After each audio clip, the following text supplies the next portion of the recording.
Good morning, guys. Kita niyo ba yung orasan? 4:36. Kahatid ko lang sa bagets. If napapansin nyo, ang boses ko ay naiipit. Grabe, tinamaan niya yung nag-malfunction yung robot.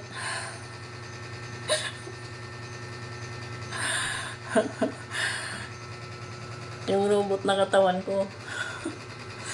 Nag-malfunction ba? Ilang araw na walang video.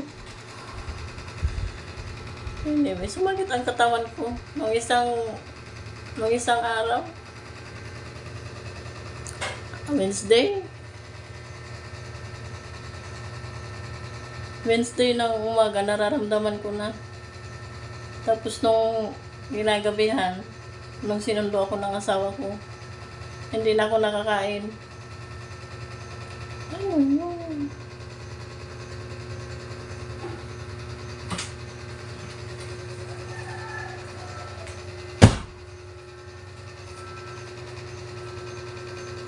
Mukhang may dagayers dito. Ayun na nga, hindi ako nakakain na. Ang hapunan, talagang humiga na ako.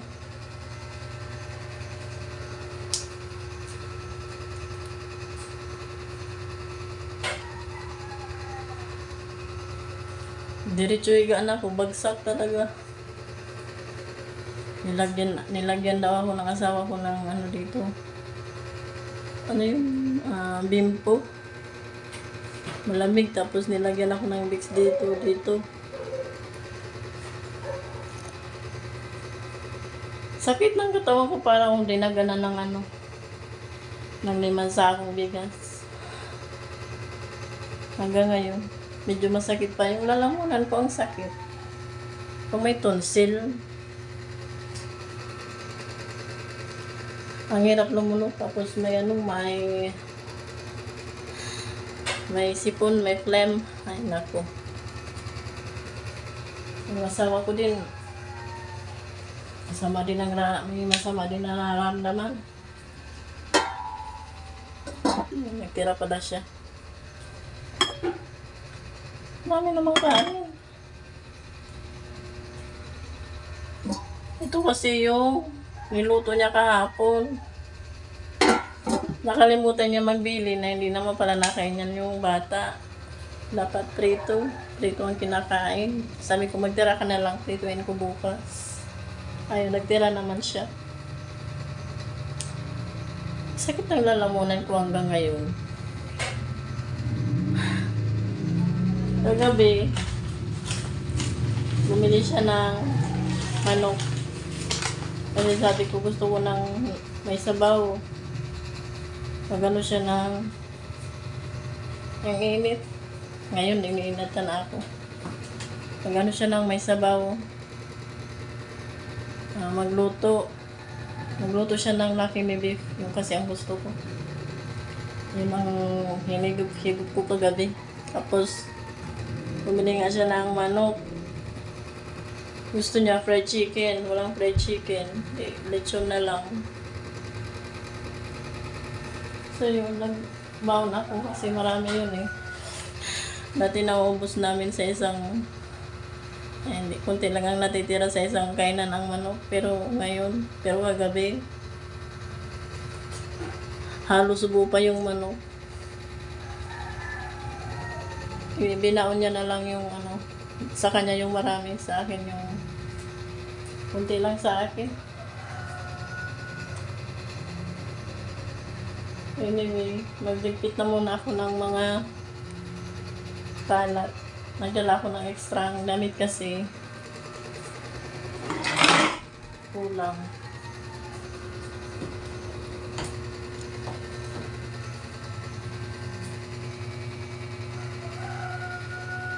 Mamaya na lang, guys.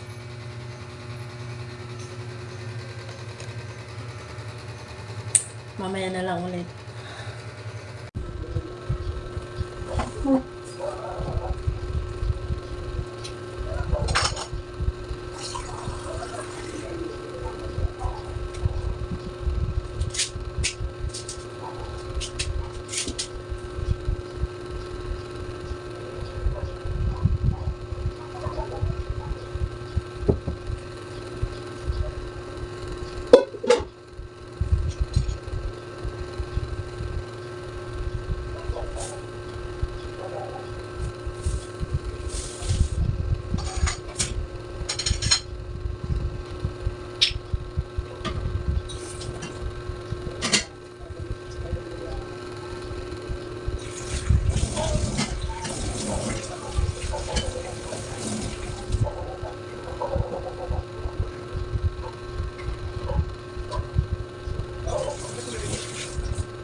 Ikigising ko lang guys.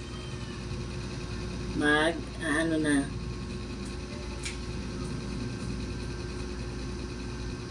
$8:40. Prituin ko na tong bangus. Isa lang naman to.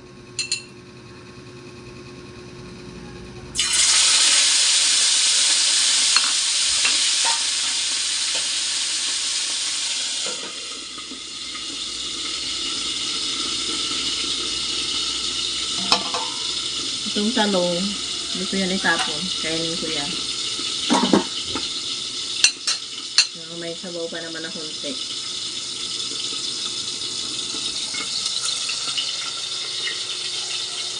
Pagpan ko kasi natalsik. Natulog ako. Lalamunan ko parang acidic.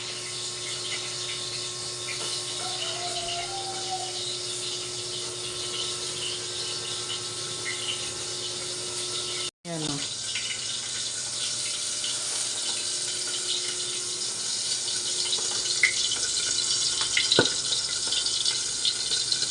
Hindi pa ako naghugas. Ito pa yung kinagkainan ko. Mamaya na lang. Ayan o. Nag-iisang talong.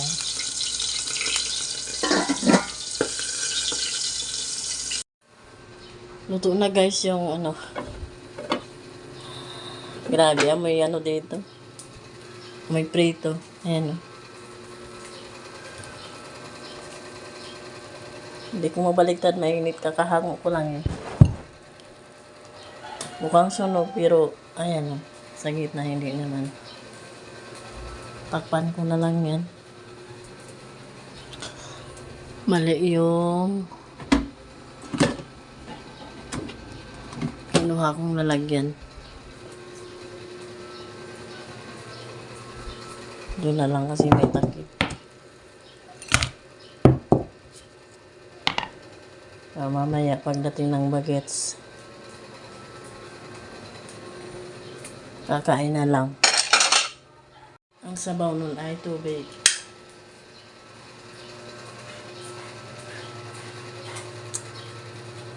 Para malambot ang kanin. Init. Pero kanina nung pagdating namin dito ng asawa ko, basa yung kalsada dito. Umulan. Umulan dito kagabi. Kasi basang-basa. Tapos habang papunta kami dito, yung mga insekto na kapag malapit na ang tag-ulan, yung lipat-lipat, Diyos ko, ang dami. Delikado sa mga nakamotor na hindi nagsasara ng visor, yung helmet. Anyway,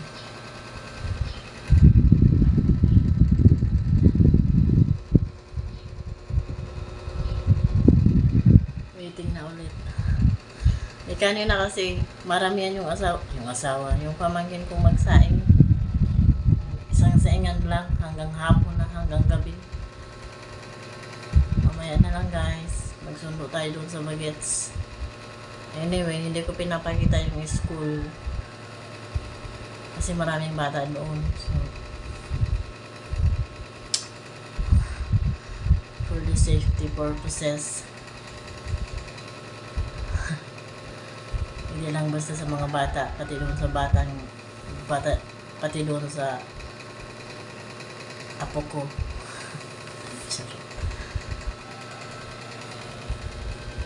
At grabe ang nangyayari ngayon sa mga school. Nakakatakot. Anyway, mamaya na lang. Sundo ko na pala guys yung bagets. Hindi ko na kayo na-update kanina kasi pagtingin ko sa relo, past 9:30 na. Ayun na yung bata. As usual, cellphone. Binigay ko na agad. Kasi yung ama niyan,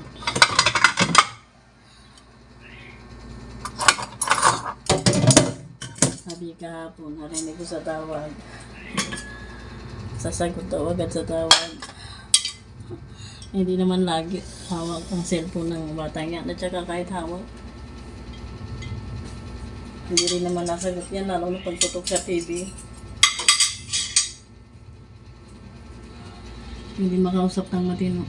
Anyway, pakainin ko na yan. Sabaw tubig.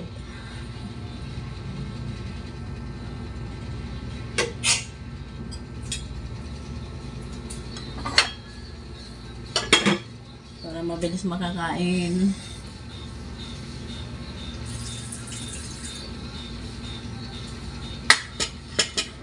Kumusta na kayo?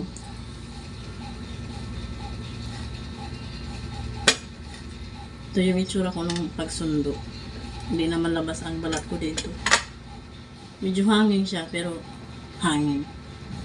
Crap, pero okay lang. Hindi naman labas. Yung iba nga doon, yung ibang nagsusundo doon, naka-short, spaghetti. Nasa loob pa yun. Nag-a-assist sa mga teacher. Sinabi nga sa meeting na bawal daw naka-short, bawal naka-spaghetti. Wala. Ganun talaga pag matanda na. Ay, patalinuhan yan. Pakain muna ako guys sa bagets. Ihimayin ko yung bangus para hindi matimik kasi hindi naman to boneless. Yung prinito ko kanina. Tapos na kumain yung bagets. Mabilis lang siyang kumain. Itong siguro to. Hindi kasi pinapabaon or hindi nabaon ng kanin. Hindi nabaon ng kanin. Simula nung linggong to. Ang napansin ko sa baonan niya donut at saka cupcake ba yun? Basta yung malalambot na pagkain kasi nga diba sumakit ang ngipin, napabunod at yung pinapabaunan nung nanay ng kanin yun naman ang ubos, kaya ayun na lang siguro ang pinapabaon, yun naubos niya. Anyway, naulan kung naririnig niyo.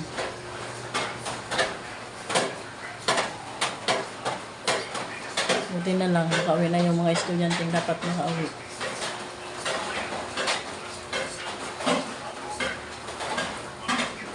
Ayun lang guys, ang aking vlog. Pasensya na kayo, hindi ko kayo nadala sa doon sa parkingan. Sa parkingan lang, hanggang parkingan lang. Yung ginagawang Jollibee doon mismo sa harap ng school.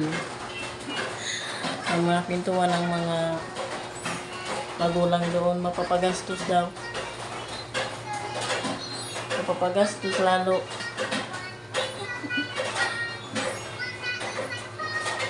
Nasa second floor na yung ginagawa eh. Yun lang guys. Kakain din ako, kakainin ko yung tirang gisang talong. At saka yung tira niyang ulam. Bye-bye. Salamat sa inyong panonood.